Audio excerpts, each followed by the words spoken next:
Commander Zeth-Ka pressed her six-fingered hand against the viewport of the Catherian research station, watching the pale blue star system rotate slowly in the distance.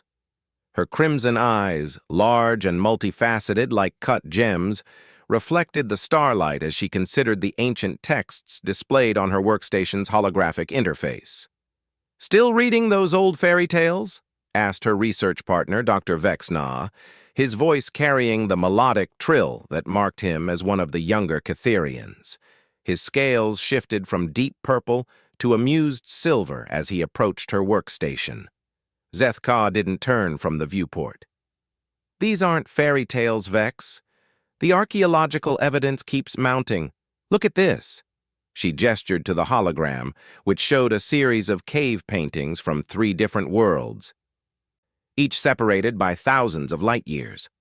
Same bipedal figure, same proportions, same primitive weapons.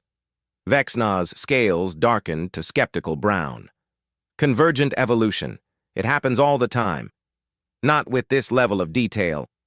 Zeth-Ka manipulated the display, zooming in on specific markings. "Look at these symbols carved alongside the figures. They're not random scratches. They're consistent across all 3 sites. Mathematical sequences, star charts, even what appears to be writing." The research station hummed quietly around them, its bioluminescent walls pulsing with the gentle rhythm that helped maintain Catherian circadian cycles. Through the transparent aluminum walls, dozens of other researchers worked at similar stations, most focused on cataloging the stellar phenomena in this remote sector of space. "Even if these cave paintings are depicting real beings," Vexna said, settling his elongated form into a chair designed for Catherian anatomy, "that doesn't mean they still exist. The dating suggests these markings are at least 50,000 years old." Zeth-Ka finally turned from the viewport, her expression serious. "That's exactly why I think they might still be out there. Look at the pattern." She pulled up a galactic map, marked with dozens of red dots. Every single one of these sites shows evidence of the same species, always in regions that were experiencing some kind of catastrophe: volcanic eruptions, asteroid impacts, wars between other species. So these humans, that's what the linguistic analysis suggests they called themselves, they always appeared during disasters. Not before, not after. During. Zeth-Ka's voice took on the intensity that had made her one of the Confederacy's most respected xenoarchaeologists. And in every case, the local species survived catastrophes that should have wiped them out completely. Vexna's scales shifted to thoughtful yellow. "You're suggesting these humans were... what? Some kind of rescue species?" "I'm suggesting they were something extraordinary." Zeth-Ka pulled up another file, this one containing dozens of translated texts from various worlds. Listen to how they're described. The Veldan fragments call them the ones who run toward fire. The Thessian stone tablets describe them as warriors who fight for strangers. The Morvac epic poems name them the species that chooses others over themselves. "Sounds like mythological idealization to me," Vexna said. But his tone had lost some of its skepticism. "Every culture creates hero myths, but not identical ones across unconnected civilizations." Zeth-Ka stood and began pacing, a habit she'd developed during her years of field work on dangerous worlds. "The consistency is what convinced me. These descriptions aren't vague hero myths. They're detailed accounts of specific behaviors, technologies, even physical capabilities." She gestured to another hologram. "The humans are always described as surprisingly durable, able to survive in environments that would kill most species. They're depicted as being incredibly adaptable, capable of learning new languages and customs faster than should be biologically possible. And there's something else." "What?" "They're always described as emotional. Not just having emotions, most sentient species do, but being driven by them in ways that other species found both fascinating and frightening." Zeth-Ka stopped pacing and looked directly at her colleague. How many species do we know that make major decisions based on feelings rather than logic? Vexna's scales rippled through several colors before settling on uncertain blue. None, really. Even the most instinct-driven species we've encountered still operate on some form of survival logic. Exactly. But these humans, according to every account we've found, they would regularly risk their own survival to help complete strangers. They would charge into burning buildings, stand between civilians and armed enemies, share their own resources with refugees from species they'd never seen before. The research station's communication system chimed softly, indicating an incoming message from the Catherian Confederacy's Central Command. Both scientists ignored it, too absorbed in their discussion. "Let's say you're right," Vexna said slowly. "Let's say these humans were real, and they had these extraordinary characteristics. Where are they now? Why haven't we encountered them in all our centuries of space exploration?" Zethka returned to her workstation and pulled up a star chart showing current Confederacy space alongside the locations of the ancient human sites. "Look at this. Every single archaeological site is located in what we now consider frontier space, remote, dangerous, difficult to reach. And most of them are in regions we still haven't fully explored. You think they're still out there?" "I think they might be exactly where they've always been," Zethka said. "In the dangerous places, the frontier regions, the areas where most civilized species don't go because the risks outweigh the benefits." Vexna was quiet for several minutes, studying the displays. When he spoke again, his voice was softer. "The children's stories about humans that my grandmother used to tell me, they always took place on the edge of known space. In the stories, humans would appear when planets were being invaded or when colony ships were lost in uncharted territory." "What else do you remember about those stories?" "They were always described as smaller than most species, but impossibly tough. They could survive in environments that would kill us, and they never seemed to give up, no matter how hopeless the situation became." Vexna paused. "My grandmother always said that if you ever found yourself in real danger, the kind where death was certain, you should call out to the humans. She claimed they could hear distress calls across impossible distances and would come running, even for strangers." Zethka felt a chill run through her body. "Vex, pull up the communication logs from the outer colonies, specifically distress calls that went unanswered by Confederacy forces. Why would you want to look at failures? Because maybe they weren't failures. Maybe we just didn't recognize the responses." As Vexna began searching through decades of colonial communication records, Zethka returned to her examination of the human artifacts. The more she studied them, the more convinced she became that these weren't the remnants of an extinct species, but rather evidence of a people who lived differently than any other known civilization. "Found something interesting," Vexna called out. "Look at this distress call from the Jerash colony about 15 years ago. They were being attacked by raiders and sent out a general SOS. Confederacy forces were too far away to help. What happened to them? According to the follow-up reports, the raiders mysteriously withdrew after only a few hours of fighting. The colonists reported seeing unknown ships engaged in combat with the raiders, but they couldn't identify the vessels. When Confederacy investigators arrived weeks later, they found the colony intact but couldn't find any trace of the unknown defenders." Zethka's heart began beating faster. "Any physical evidence left behind?" The investigators noted some unusual weapon discharge patterns that didn't match any known Confederacy technology. They also found several items that the colonists claimed belonged to their rescuers, items that the colonists described as gifts, but which the investigators couldn't classify. "Do we have images of these items?" Vexna manipulated his interface, bringing up the investigative photos. The images showed several objects: A small rectangular device with what appeared to be a food bar inside, a container of liquid that analysis had shown to be a highly advanced medical compound, and a piece of fabric with an unusual weave pattern. But it was the final image that made Zethka gasp. Carved into a piece of metal that appeared to have been part of a damaged weapon were symbols. The same symbols they'd been finding at archaeological sites for years. "Vex," she whispered. "Run a comparison analysis between these symbols and the cave paintings." The holographic display lit up with comparison charts, matching percentages and analytical data. The result was unmistakable. The symbols were identical, not just in form but in the specific tool marks that indicated how they'd been carved. "That's impossible," Vexna breathed.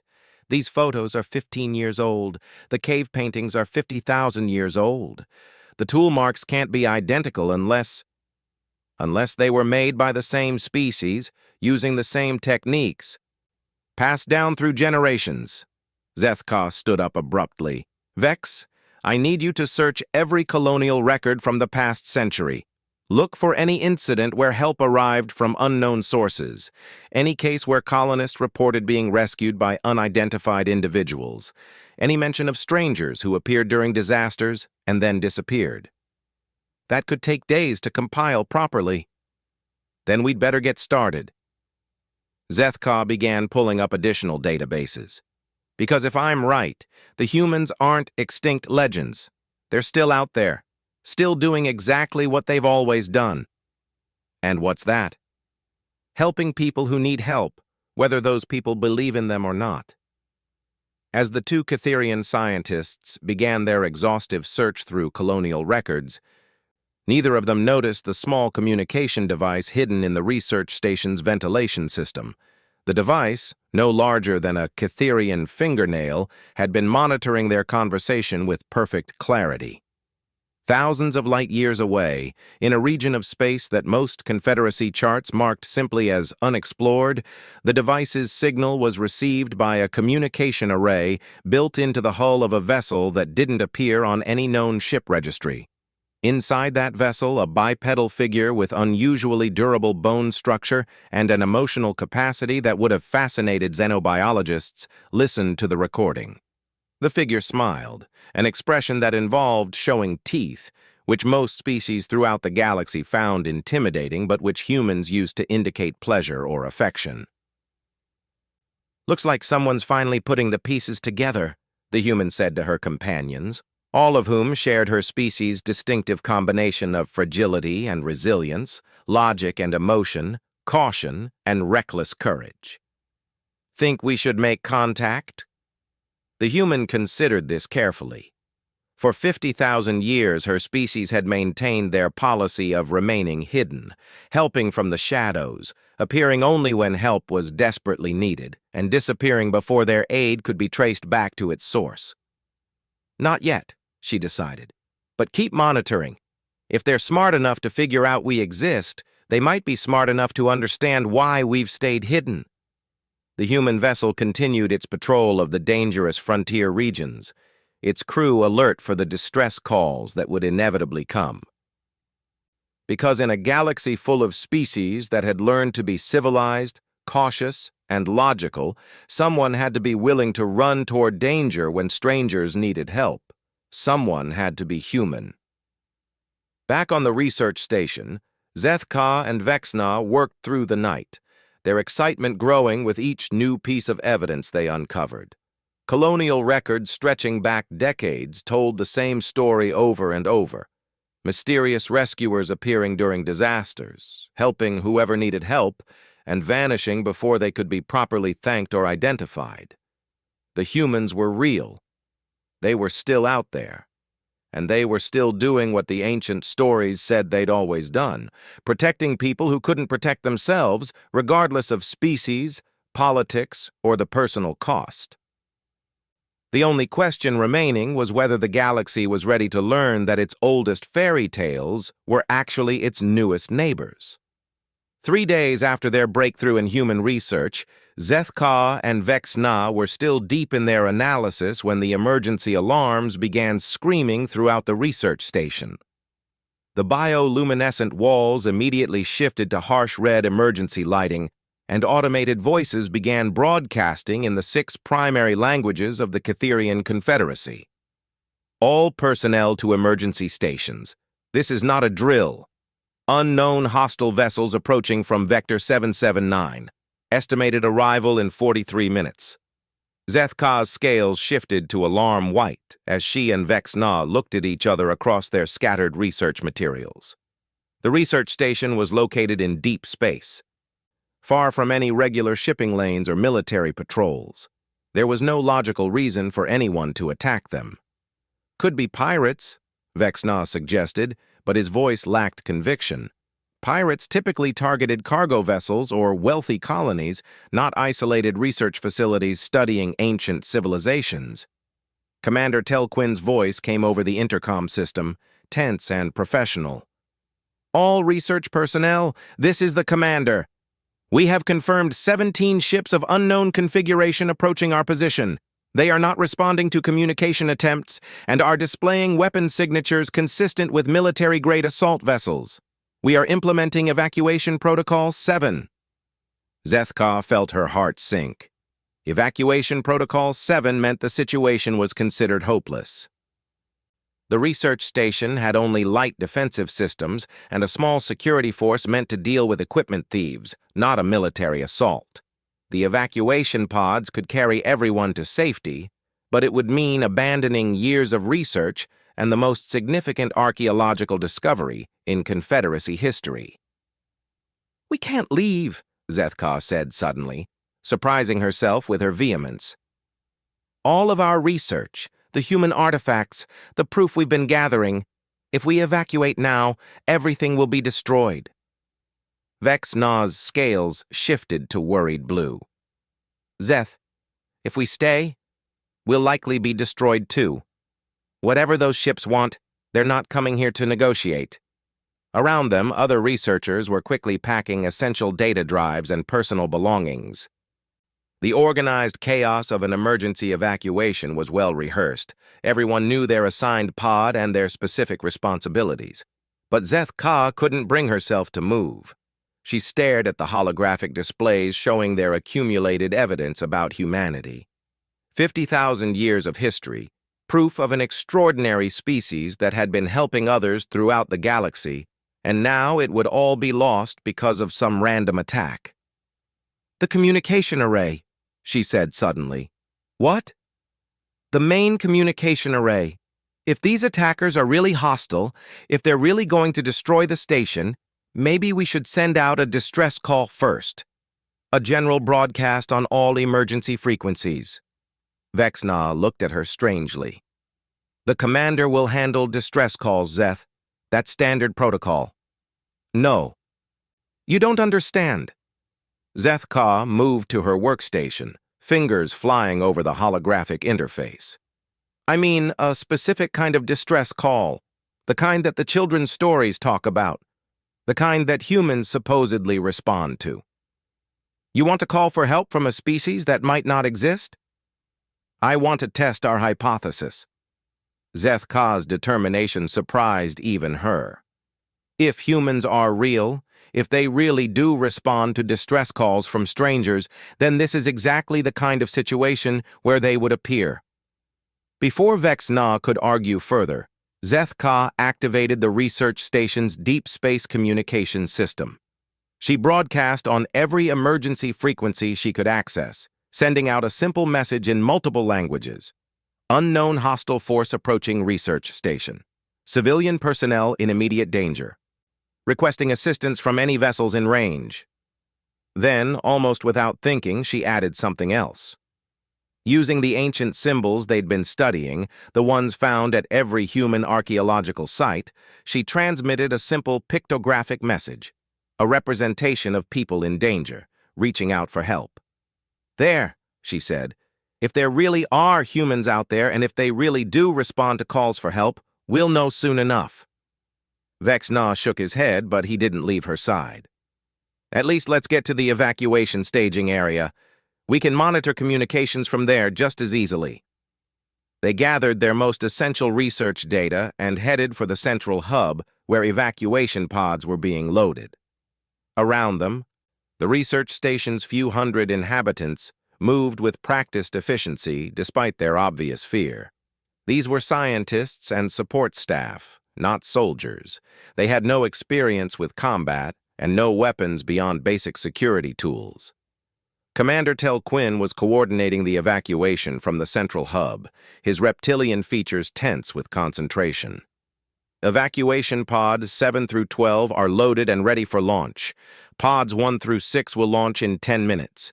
Unknown vessels will be in weapons range in 22 minutes. Any response from Confederacy forces? Asked Dr. Hevka, one of the senior researchers. Nearest Confederacy patrol is 47 hours away at maximum velocity, Tel Quinn replied grimly. We're on our own. Zeth Ka checked her communication equipment, scanning for any response to her distress call. The deep space channels were mostly empty, showing only the usual background static and distant navigation beacons. Then, just as she was about to give up, her equipment registered something unusual.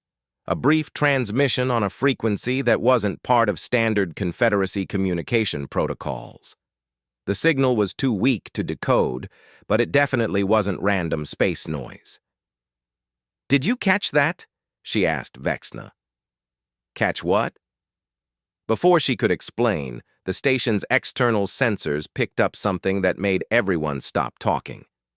New contacts were appearing on the tactical display, but not from the direction of the attacking fleet. "Commander!" called sensor technician Yevra, her voice tight with confusion. "I'm reading 12 new vessels approaching from Vector 447, configuration unknown, but they're definitely not part of the hostile force." Tel Quinn moved to the sensor station, studying the readings. "Are they responding to communications?" "No, sir. But their approach vector will put them directly between us and the hostile fleet." Zethka felt her heart start racing. Could it be possible? Could her desperate call for help actually have been answered? The answer came 8 minutes later, when the unknown vessels came close enough for visual identification. Through the research station's external cameras, everyone could see ships unlike anything in Confederacy records. They were smaller than typical military vessels, with sleek, efficient designs that seemed to emphasize speed and maneuverability over raw firepower. But what was most striking was how they moved, with a fluid, organic precision that looked more like a school of fish than a military formation. "Those aren't Confederacy ships," Tel Quinn said quietly. "I don't recognize the design from any known species." The hostile fleet was now visible as well, 17 large vessels with aggressive, angular designs and weapon arrays that clearly outgunned anything the mysterious rescuers could bring to bear. The math was simple. 12 small ships against 17 large ones, with a research station full of civilians caught in the middle. Then the unknown vessels did something that made everyone on the research station gasp. Instead of taking defensive positions or attempting to negotiate, they accelerated directly toward the hostile fleet, not in a random charge, but in a coordinated attack formation that demonstrated both tactical skill and complete disregard for the overwhelming odds they faced. "They're attacking," Yevra whispered. 12 ships against 17, and they're actually attacking. The space battle that followed was unlike anything the Catherian researchers had ever seen. The unknown vessels moved with impossible precision, weaving between hostile fire patterns while delivering surgical strikes against specific target points on the enemy ships. They didn't try to engage in the long-range energy weapon exchanges that characterized most space combat. Instead, they closed to nearly point-blank range, using weapons that seemed designed to disable rather than destroy. What was most remarkable was how they fought as a unit. There were no communication delays, no hesitation, no confusion about objectives. They moved like parts of a single organism, each ship seeming to anticipate what the others would do. "Look at their targeting patterns," Zethka said. watching the tactical display in fascination. They're not trying to destroy the hostile ships. They're systematically disabling weapon systems, engines, and communication arrays. Why would they do that? Vexna wondered. The answer became clear when several of the hostile vessels, finding themselves defenseless but intact, began transmitting surrender signals. The unknown rescuers immediately ceased fire on those ships, but continued their precise assault on the vessels that kept fighting. Within 28 minutes, the entire hostile fleet had been neutralized. Some ships had surrendered, others had been disabled, and 3 had chosen to retreat when their situations became hopeless. Not a single vessel had been completely destroyed, though all were effectively out of the fight. Throughout the research station, everyone stood in stunned silence.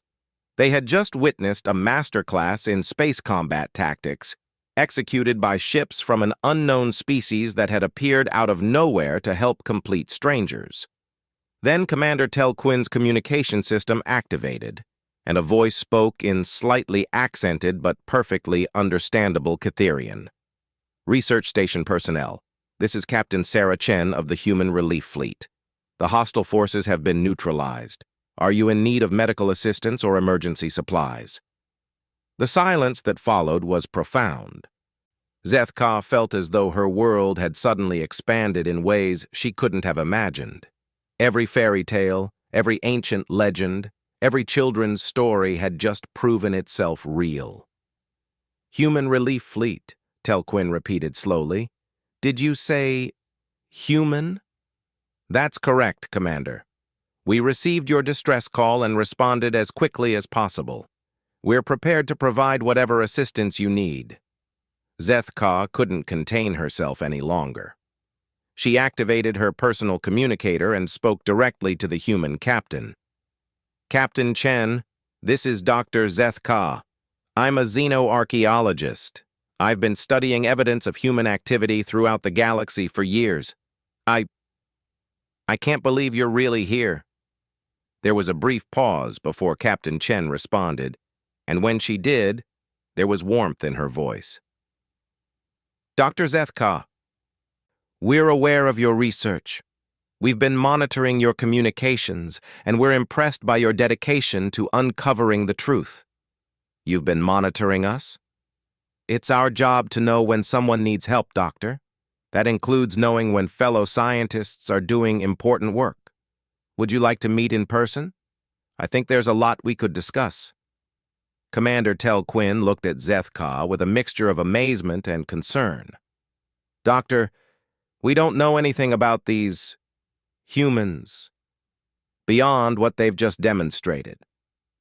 What they've just demonstrated, Zethka replied, is that they crossed unknown distances through dangerous space to help strangers, fought against overwhelming odds to protect people they'd never met, and showed mercy to their enemies, even in combat.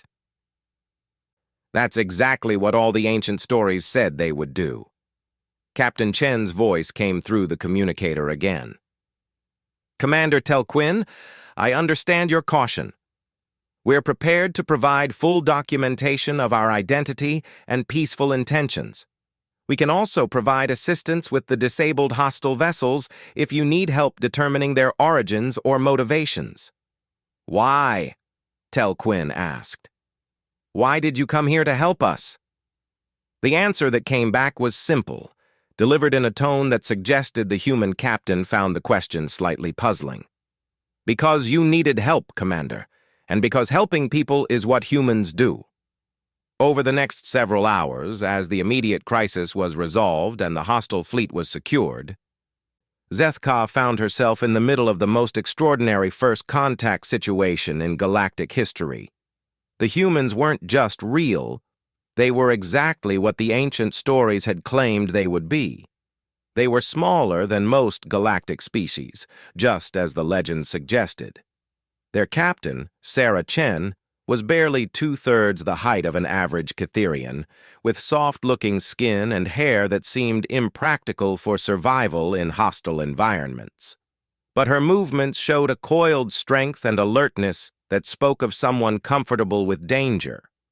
More importantly, she and her crew demonstrated the emotional characteristics that the archaeological evidence had suggested. They seemed genuinely concerned about the welfare of complete strangers. They asked detailed questions about whether anyone had been injured, whether the research station needed supplies, whether there was anything they could do to help repair damage from the crisis. "This is incredible," Vexna whispered to Zeth-Ka as they watched the human captain coordinate with Commander Tel Quinn. "They're exactly like the stories said they would be." "I know," Zeth-Ka replied. "But there's still so much we don't understand. Why have they remained hidden? Where do they come from? How many of them are there?" As if overhearing their conversation, Captain Chen approached them with a slight smile that made her alien features seem suddenly warm and approachable. "Dr. Zeth-Ka, Dr. Vexna, I believe you have some questions for us." "More than some," Zeth-Ka admitted. "I've been studying evidence of human activity for years, and I never dared hope I'd actually meet one of you." "Well," Captain Chen said, "I think it's time we had a proper conversation. Would you like to visit our ship? I believe you'll find it educational." As the human captain led them toward the docking bay where her vessel was waiting, Zeth-Ka felt as though she was about to step into legend itself. The fairy tales were real. The humans were real. And they were exactly as extraordinary as 50,000 years of stories had claimed. The human ship was nothing like what Zeth-Ka had expected. Instead of the sterile, utilitarian design common to most military vessels, the interior felt almost organic. The corridors were curved rather than angular, with soft lighting that seemed to adjust automatically to the comfort preferences of its guests.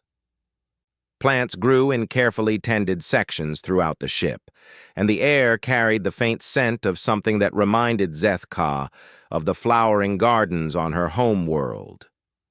"Welcome aboard the Endeavor," Captain Chen said as she guided them through the ship.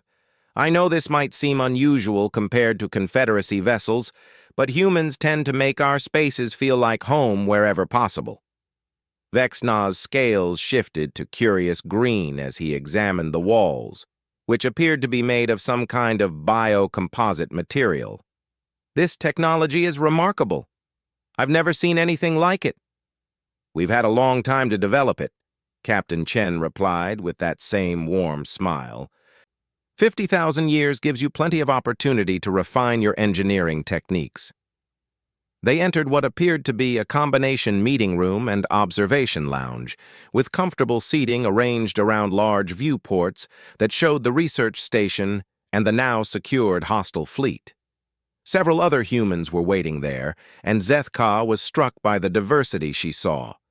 Different skin colors, different facial structures, different heights and builds. Humans apparently came in more varieties than most galactic species. "Dr. Zeth-Ka, Dr. Vexna," Captain Chen said, "I'd like you to meet my senior staff, Commander Maria Santos, our tactical officer, Dr. James Park, our xenobiologist, Lieutenant Anna Volkov, our communications specialist, and this is Dr. Kenji Nakamura, our cultural liaison." Each human offered the gesture that Zeth-Ka had read about in the ancient texts, but never seen. A brief extension of their right hand, which she realized was an invitation to physical contact. When she tentatively touched her own hand to Captain Chen's, the human gently grasped her fingers in what was apparently a greeting ritual. "It's an honor to finally meet someone who's been working so hard to understand our history," Dr. Nakamura said, his voice carrying genuine warmth. "We've been following your research for several years now, and we're impressed by your dedication." "Following our research?" Vexna asked. "How long have you been monitoring the Confederacy?" Commander Santos answered, her tone professional but friendly. "Since your first deep space explorations about 3 centuries ago. We've been keeping track of your expansion, your scientific progress, and your cultural development." "But why haven't you made contact before now?" Zeth-Ka asked. "If you've been aware of us for centuries, why remain hidden?" Captain Chen settled into her chair, and her expression grew more serious. "That's a complicated question, Dr. Zeth-Ka. The answer requires understanding human history and our experiences with first contact situations. We'd very much like to understand, Zethka said immediately. Dr. Park leaned forward, his manner academic and thoughtful. When humans first achieved faster-than-light travel, we were incredibly excited about the possibility of meeting other intelligent species. Our first few encounters were educational. Educational how? Vexna asked. We learned that our psychological makeup is unusual among galactic species, Dr. Park continued. Most civilizations that achieve spaceflight have developed strong survival instincts, careful risk assessment, and logical decision-making processes. These are excellent traits for building stable societies and avoiding unnecessary conflicts.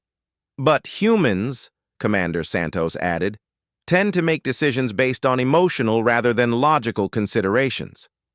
We're more likely to take risks to help others, more likely to get involved in conflicts that don't directly concern us, and more likely to form attachments to individuals from other species. Captain Chen nodded. The first time we encountered a species under attack by pirates, we immediately intervened, even though we had no logical reason to get involved and no guarantee that our help would be welcome. The species we helped was grateful, but they also found our behavior completely incomprehensible. They couldn't understand why you helped them? Zethka asked. They understood that we helped, Dr. Nakamura explained. They couldn't understand why we were willing to risk our own lives for complete strangers. In their culture, such behavior would have been considered a form of mental illness. Lieutenant Volkov spoke up, her accent suggesting origins from a different region of human space. This pattern repeated itself over and over. We would encounter species in trouble, we would help them, and they would be simultaneously grateful and disturbed by our motivations. Many of them concluded that humans must be either extremely naive or extremely dangerous. So you decided to remain hidden? Vexna asked. Not immediately, Captain Chen said. We tried open contact with several species, but we found that our presence tended to create more problems than it solved. Other species would either become dependent on human assistance, expecting us to solve their problems for them, or they would become fearful of human unpredictability and try to avoid us entirely. There was also the political dimension, Commander Santos added. When word spread about human behavior, various galactic governments started trying to recruit us as mercenaries or military allies. They assumed that our willingness to fight for strangers meant we could be hired to fight for anyone willing to pay us. Dr. Park looked out through the viewport at the research station. The final deciding factor was a situation much like what happened here today. We responded to a distress call from a civilian colony under attack. We defeated the attackers and saved the colonists. But within a year, 3 different galactic powers had invaded the colony, each claiming that they needed to protect it from human influence. The colonists ended up worse off than they'd been before we helped them, Captain Chen said quietly. That's when we realized that open contact with galactic civilization might not be in anyone's best interests. So you developed the policy of helping from the shadows, Zethka said, understanding beginning to dawn on her. Exactly. We established the relief fleets, small, mobile groups that monitor frontier space and respond to emergency situations. We help when help is needed, but we don't advertise our presence. Most of the people we assist never learn who helped them. They just know that when things looked hopeless, someone showed up. Lieutenant Volkov smiled. It's worked well for everyone involved. People get the help they need, but they don't have to deal with the political complications that come with openly acknowledging human assistance. But now we know about you, Vexna pointed out. Won't that create the same problems you've been avoiding? Dr. Nakamura leaned back in his chair, studying the 2 Cytherian scientists. That depends on what you do with the knowledge, and on whether the Confederacy is ready to handle the truth about human involvement in galactic affairs. Captain Chen stood and moved to one of the viewports, looking out at the space where the battle had taken place just hours earlier. Dr. Zeth Ka, your research has been remarkable. You've uncovered more evidence of human activity than any previous investigation, and you've drawn conclusions that are fundamentally correct. You understand that humans aren't extinct legends. We're active participants in galactic civilization, just not in the way most species would expect. The question now, Dr. Park said, is whether you think the Confederacy is ready to learn that truth. Zeth Ka considered this carefully. She thought about her years of research, about the consistent patterns she'd found, about the evidence that humans had been helping others throughout galactic history. She thought about the children's stories that Vexna had mentioned, about the cultural memory of a species that helped strangers in their darkest moments. I think, she said slowly, that the Confederacy needs to know, not just about human existence, but about human philosophy, about the idea that sometimes the right thing to do is help people, even when there's no logical reason to do so. Commander Santos raised an eyebrow. That's an interesting perspective from a species that prides itself on logical decision-making. Maybe that's exactly why we need it, Vexna said, surprising everyone, including himself. Maybe we've become so focused on logical, safe decisions that we've forgotten how to take risks for others. Captain Chen turned back from the viewport, her expression thoughtful. There's something else you should know. You weren't the only ones who figured out that humans exist. There are researchers and investigators throughout the galaxy who have been putting together pieces of the puzzle. The evidence is becoming harder to hide. Which means, Dr. Nakamura added, that we're approaching a point where humans will need to make a choice about our level of involvement with galactic civilization. What kind of choice? Zeth Ka asked. Whether to continue operating from the shadows, or whether to establish some form of official contact with the major galactic powers. Captain Chen sat back down, her manner becoming more serious. Your research, Dr. Zeth Ka, and the way you've presented your conclusions suggests that at least some species might be ready for that contact. Lieutenant Volkov pulled up a holographic display showing star charts with dozens of marked locations. These are human relief fleet operations from the past decade alone, colonies saved from natural disasters, ships rescued from pirate attacks, refugee populations provided with emergency supplies. We're already involved in galactic civilization, just not officially. And the beauty of what you've discovered, Dr. Park said to Zeth Ka, is that you've shown how human involvement has been a positive force throughout galactic history. The archaeological evidence, the colonial records, the cultural memories, they all tell the same story. Humans help people. Commander Santos smiled. Which brings us to our proposal. Proposal, both Catherian scientists asked simultaneously. Captain Chen leaned forward. We'd like to invite you to serve as cultural ambassadors, to help prepare the Confederacy and other major powers for the possibility of official human contact. The process would be gradual, Dr. Nakamura explained. We're not talking about suddenly announcing human existence to the entire galaxy. We're talking about slowly introducing the concept through careful academic and cultural channels. Your research would be the foundation, Captain Chen continued. The archaeological evidence, the historical analysis, the pattern recognition, all of that provides a context for understanding what humans are and why we behave the way we do. Zeth Ka felt her hearts racing. You want us to prepare our people for the idea that humans exist? We want you to prepare your people for the idea that helping strangers isn't a sign of mental illness, Lieutenant Volkov said with a grin.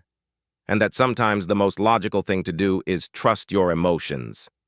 Vexna's scales shifted through several colors before settling on excited yellow. This could change everything. Not just first contact with humans, but the whole way we think about interspecies relationships. It could also create massive political upheaval, Zeth Ka pointed out. If people learn that humans have been secretly helping throughout the galaxy for thousands of years, Some governments are going to be very upset about not being told. True, Commander Santos acknowledged. But the alternative is continuing to operate in secret while more and more people discover the truth on their own. Eventually, someone's going to make an announcement without any context or preparation, and that could be much worse for everyone involved. Dr. Park stood up and moved to another viewport, one that showed the human ship's small fleet of companions. There's something else to consider. Humans aren't the only species that operates outside traditional galactic civilization. We've encountered dozens of others, some hiding from past conflicts, others simply preferring independence, still others developing along paths that don't fit standard models. What Dr. Park is saying, Captain Chen explained, is that the galaxy is much more complex and diverse than most official sources acknowledge. Human contact could be the first step toward a more complete understanding of who's really out there. Zethka looked at Vexna, then at the human officers around the table, then out at the stars visible through the viewports.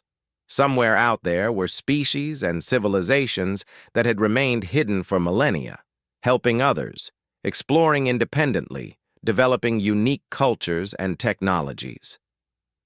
"If we do this," she said carefully, "if we serve as cultural ambassadors and help prepare the Confederacy for human contact, what assurance do we have that it will work out well for everyone involved?"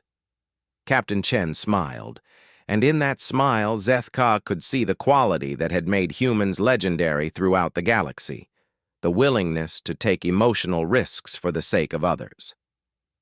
"No assurance at all, Dr.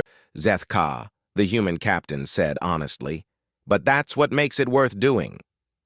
As the meeting continued late into the night, with detailed discussions of timelines, methodologies, and potential challenges, Zethka realized that she was no longer just studying ancient history.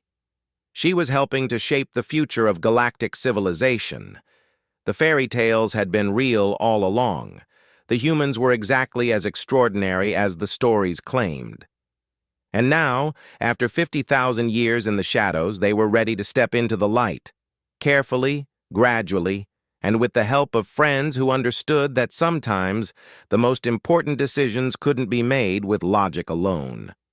Outside the viewports, the stars continued their ancient dance, unaware that the galaxy was about to become a much more interesting place.